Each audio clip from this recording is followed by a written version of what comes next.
Hey, how you doing? Justin here. Today we are checking out the intro solo from The Thrill Is Gone by the great B.B. King. Very sadly passed away very recently, and I've had a lot of requests for people wanting to learn one of his songs, and this is probably his most famous song and one of his great solos. There's a lot of really beautiful things in here. I know I'm not doing it justice, but you know, I'm doing the best that I can, and hopefully that's enough for you to have a go at playing this song, because it's a great, really beautiful solo and a lovely one to play along with the record as well. And so let's get to a close-up and have a look at how to play it.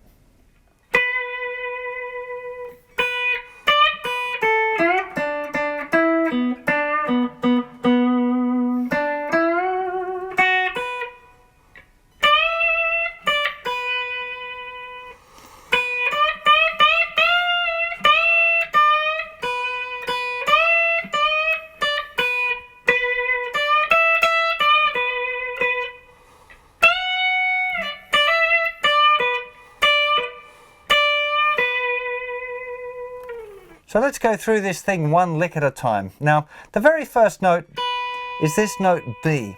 Okay, it's played twice in the first bar, and I'll just be straight up honest here. I can't get a good BB vibrato on the thinnest string because it does that. I get it, and then every now and again it'll just flick off the side of the neck, and it's a bit unsatisfying. But I find the vibrato a lot easier to do on the second string.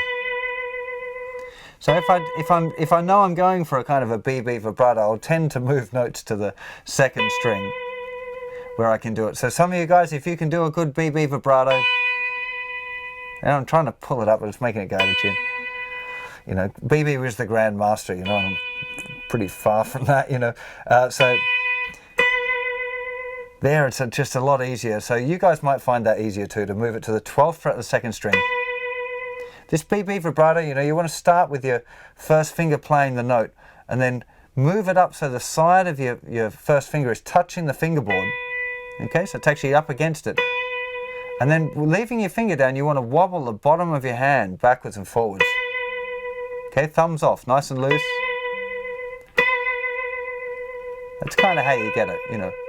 It's a difficult vibrato to get really sounding like BBs. You want to be careful not bending it too much out of tune as well, but that's the general technique that you used, you know, is the thumb off and then that pivot point of the first finger. It's beautiful. I mean, his vibrato is something that we should all aspire to, you know. So if you can do it down there, I'm pretty sure that's where BB would have done it, the 7th fret of the thinnest string, but you might want to move that very first note there to the 12th fret of the second string. 2, 3, 4, and on beat 4 you're just going to play that 7th fret on the thinnest string. The second bar, lovely, it's all kind of pentatonic, really beautiful blues curl here on the 10th fret of the thinnest string. Probably going to use your third finger, so it's just a quarter tone bend. It's not exactly a quarter, it's just a bit of a bend. It's not even a it shouldn't be like a semitone bend, it's just a bit of a bend. Then to the 7th fret, then little finger probably going to be the 10th fret of the second string, followed by third finger going down in the 9th fret of the third string for a tone bend. And now you're going to mute that with a pick and hand, release the bend, and play the 7th fret of the third string twice. Then third finger's going to go down on the 9th fret of the third string, but a little flatter than normal, because you're going to roll it over to play the 9th fret of the 4th string. What you don't want is to play that note and then have to try and jump. It's smoother than that.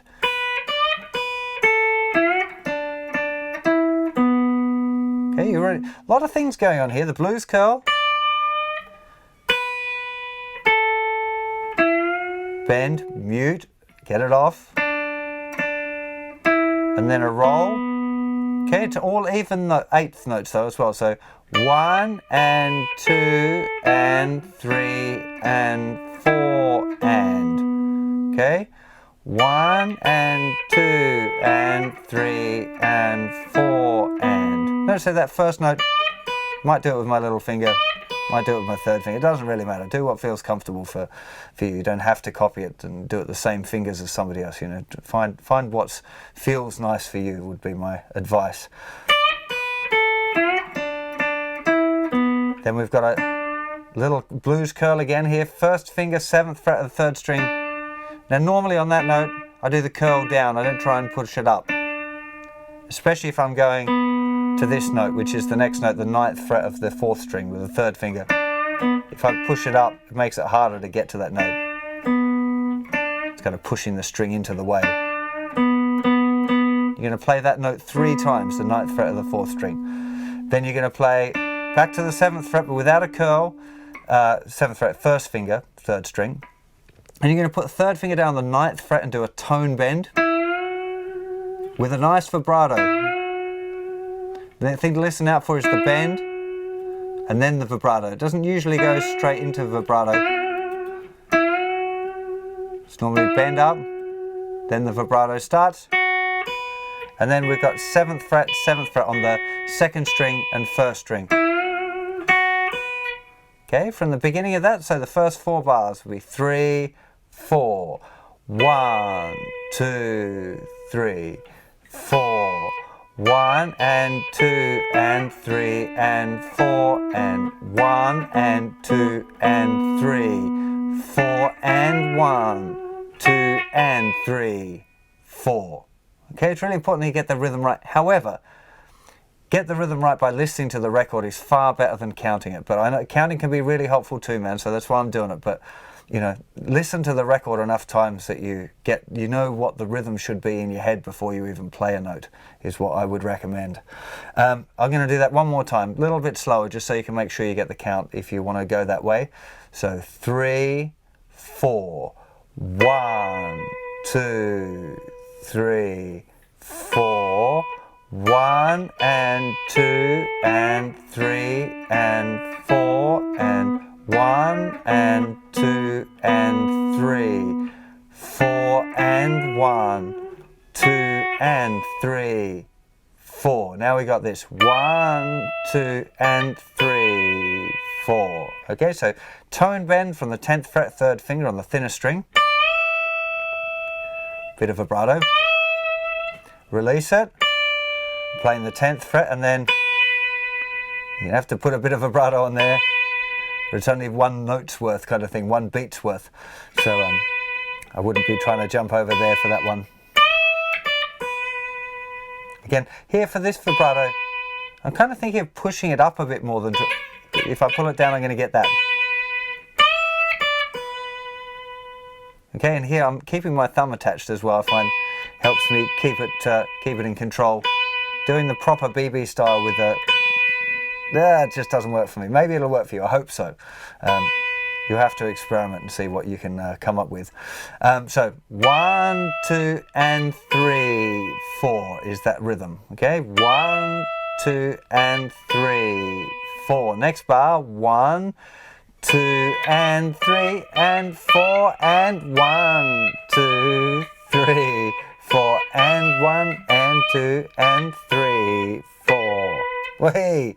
Now this one's going to take a little explaining. So what's happening here is a whole series of bends, and they're not exactly in tune, and trying to describe how far to bend them is pretty difficult. So what I'm going to give you here is very approximate amounts for the bends, but you know, I'll be honest here, I'm just kind of bending, I'm trying to follow the rough shape, which I'll talk about in a second, but you're going to have to experiment a bit to try and figure this bending pattern out. The actual playing starts on beat 2, so you have 1, 2 and 3 and 4 and 1, 2, 3, 4 and 1 and 2 and 3, 4. That's the rhythm of that line. But what's going on? So it's on beat 2 and is 2 and it's got a bit of a curl. Beat 3 is most of a tone bend. The and after 3 is a little bit more than a tone. Beat 4 is like a tone and a half, so like 3 frets, roughly that note. And then the last one is a little bit less than that, probably about there somewhere. So 1, 2 and 3 and 4 and... Okay, so it's kind of going from a little bend, most of a tone, bit over a tone, tone and a half, a little bit less than that. Okay, that's the order. So that if you think of the shape, so the one falling on beat 4 should be the highest. 1, 2, and 3, and 4. That's should be the highest one. And that one should be slightly less. That's only a tone. So it should have been a bit higher than that. But very difficult to describe and to accurately do quarter tone bends. So 1, 2, and 3, and 4. And now the next bar. 1, 2, 3, 4, and... Okay, which is a tone bend. Proper tone bend. Then that quarter tone blues bend. Back to the 7th fret. Play that again. Then the tone bend. Quarter tone bend. Play the note. Back to the 7th fret. So those 2 bars together now, and I'll do a count nice and slow. 3, 4, 1, 2, and 3, and 4, and 1, 2, 3, 4, and 1, and 2, and 3, 4. Now beat 4, we're moving the 3rd finger up to the 12th fret of the 2nd string. Nice bit of vibrato in there as well. Okay, so that note is happening on beat 4. Then we've got 1, and 2, and 3, 4. 1 with the curl, 10th fret on the thinner string with the 1st finger. Twice on the 12th fret with the 3rd finger. Back to the 10th fret. Back to the 12th fret on the 2nd string with some vibrato. And then the last one, quite a short note. Okay, so vibrato, play it, and then stop. I'm using my picking hand there, just to mute the strings, to keep it nice and quiet there.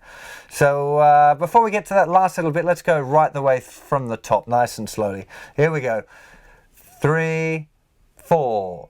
1, 2, 3, 4.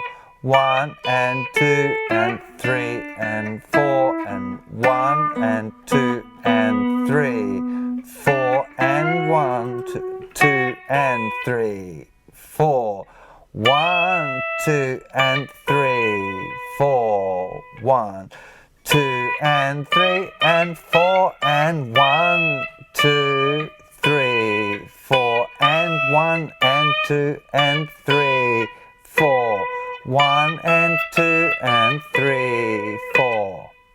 Okay, just 3 bars to go now and we're there. This next bar starts again on beat 2. It's a really interesting little thing here. So he's playing the 12th fret with the 3rd finger, the thinner string, then doing a tone bend pretty quick. It's not like a nice slow one, it's a straight upper tone. And you can hear the release. It's quite soft, but it's worth kind of noting. And the release is kind of happening there on beat 3. So 1, 2, 3. It's just dipping down and then flicking the 3rd finger off. Okay, I'm not picking it again. Doing the bend, releasing it, and then lifting the 3rd finger off. But the release and that, you know, and the removal of the 3rd finger is very subtle, you know. So you could probably get away with just doing the bend, is what I'm saying. But if you want to do it properly, you know, it's that. Get that little flick off. And then there's a hammer on from the 10th fret with the 1st finger, hammering the 3rd finger down the 12th fret. 1, 2, 1, 2, and 3, 4.